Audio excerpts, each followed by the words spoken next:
Top quality और consistent performance के लिए सिर्फ सिल्वर पंप नाम याद रखना।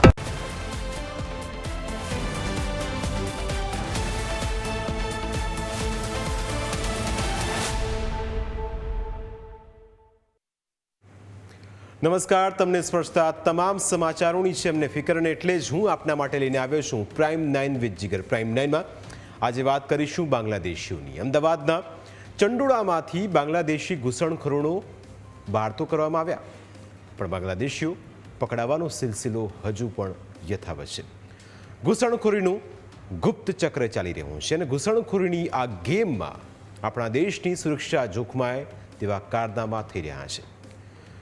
કોઈ નલીમાં નીલમ બનીને તમારી સાથે ભળી જાય છે તો કોઈ રૂકસાના રમીલા બનીને તમારા સુધી પહોંચી જાય છે. તેવામાં અમદાવાદમાંથી 17 બાંગ્લાદેશી મહિલાઓ ઝડપાતા અનેક સવાલ ઉઠી રહ્યા છે.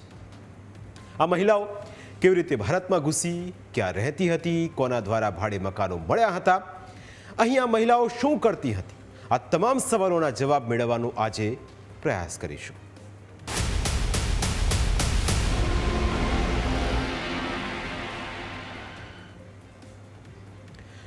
દેખાવમાં તે તમારા જેવી સામાન્ય લાગે છે, પણ ઈરાદા તેના ખરાબ હોય છે. તમારી સાથે તે ભળી જાય છે, પણ મનમાં ભરેલું હોય છે ઝેર. વાત છે બાંગ્લાદેશીઓની. ચંડોળામાં સફાયા બાદ બાંગ્લાદેશીઓ ક્યાં રહે છે, શું કામગીરી કરે છે, તે તમામ બાબતોની અમે આજે વાત કરીશું.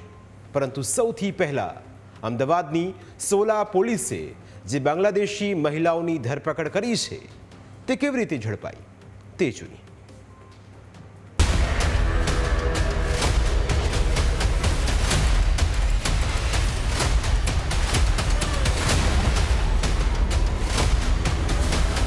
બાંગ્લાદેશીઓ હજુ પણ તમારી આસપાસ છે.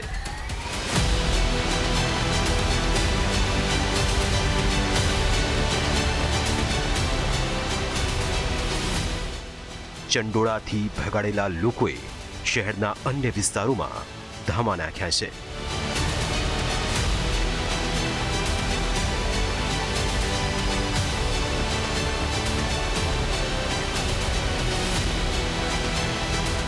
સકીના સંગીતા બનીને રહે છે તો અફસાના બની જાય છે અલકા.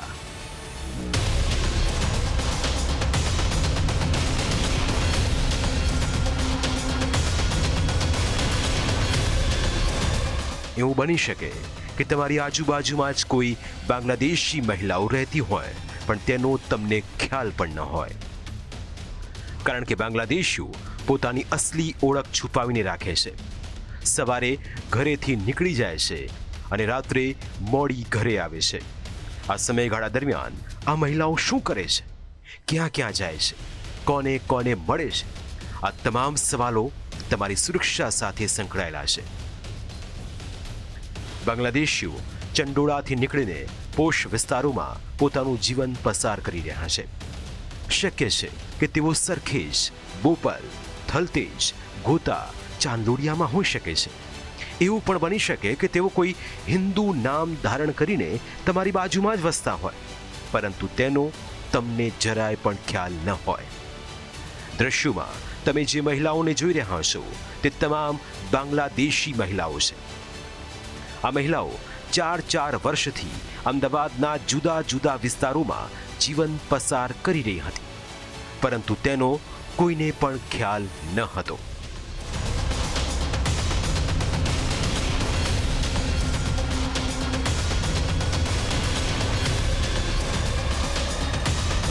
પોલીસનું આટલું મજબૂત નેટવર્ક હોવા છતાં તેઓ ટેકનિકલ અને હ્યુમન ઇન્ટેલિજન્સને અંધારામાં રાખીને પોતાના ઈરાદાઓને અંજામ આપી રહી હતી. સોલા પોલીસે ચાંદલોડિયા, કબૂતરખાના, ગોતા હાઉસિંગ, ચાણક્ય એપાર્ટમેન્ટ અને શિવશક્તિ સોસાયટીમાંથી કુલ 17 બાંગ્લાદેશી મહિલાઓની ધરપકડ કરી છે.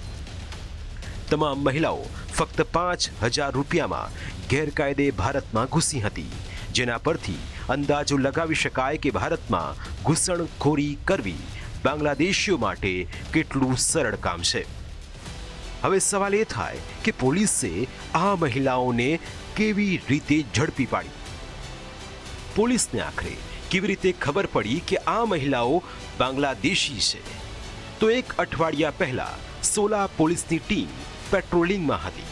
તે વખતે એક શંકાસ્પદ મહિલા પોલીસને મળી આવી, જેની પૂછપરછ કરતા તેણે કબૂલાત કરી કે તે પોતે મૂળ બાંગ્લાદેશની છે.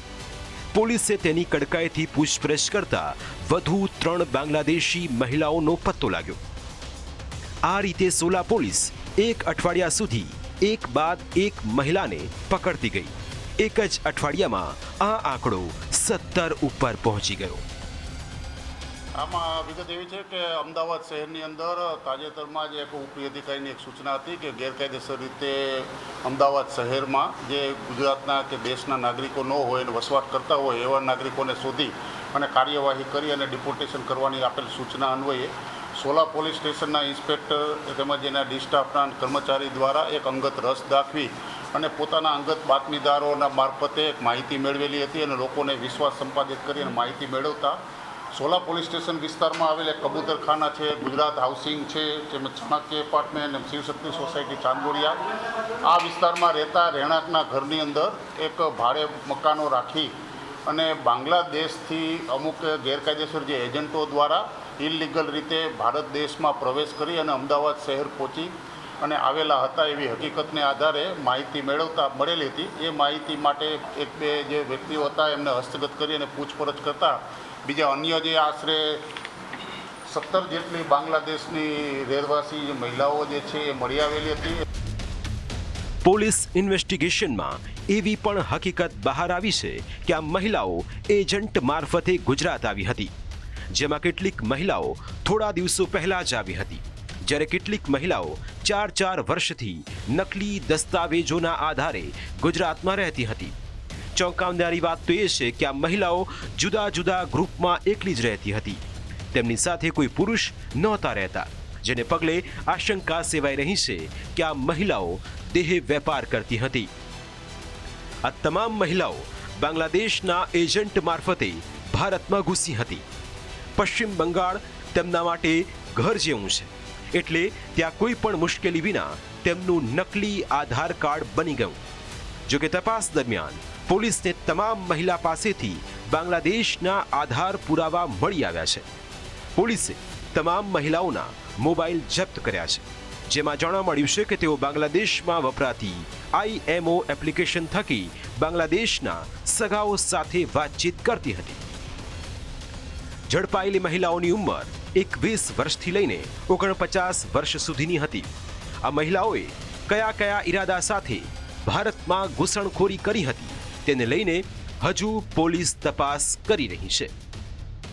આ દરેક મહિલા મળી આવેલા હતા, એમને વિશ્વાસમાં લઈને પૂછપરછ કરેલી છે. હવે આમને અત્યારે સોલા પોલીસ સ્ટેશનમાં એક એમની એન્ટ્રી કરી અને એક JICની ઇન્ટ્રોગેશન સેન્ટર, જોઈન્ટ ઇન્ટ્રોગેશન સેન્ટરમાં એક પૂછપરછ કરવા માટે એમને મોકલવામાં આવશે અને પૂછપરછ દરમિયાન જો કોઈ ઇલીગલ ગેરકાયદેસર દેશ વિરોધી પ્રવૃત્તિ ખાતે જણાઈ આવેલી હશે તો એના વિરુદ્ધ કાયદેસર કાર્યવાહી કરવામાં આવશે. અન્યથા એમના વિરુદ્ધ જે ડિપોર્ટેશનની પ્રક્રિયા કરી અને કાયદેસર કાર્યવાહી કરવા માટેની પ્રક્રિયા હાલમાં સોલા પોલીસ સ્ટેશન દ્વારા ચાલી રહેલ છે.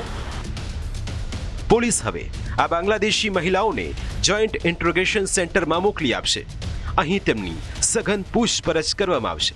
જો કોઈ દેશ વિરોધી પ્રવૃત્તિ કરવામાં આવેલી હશે તો તેમની સામે કડક કાર્યવાહી કરવામાં આવશે અને જો કોઈ શંકાસ્પદ પ્રવૃત્તિ નહીં જણાય તો તેમના ડિપોર્ટેશનની કામગીરી કરવામાં આવશે. Mihir Solanki, news capital, Ahmedabad.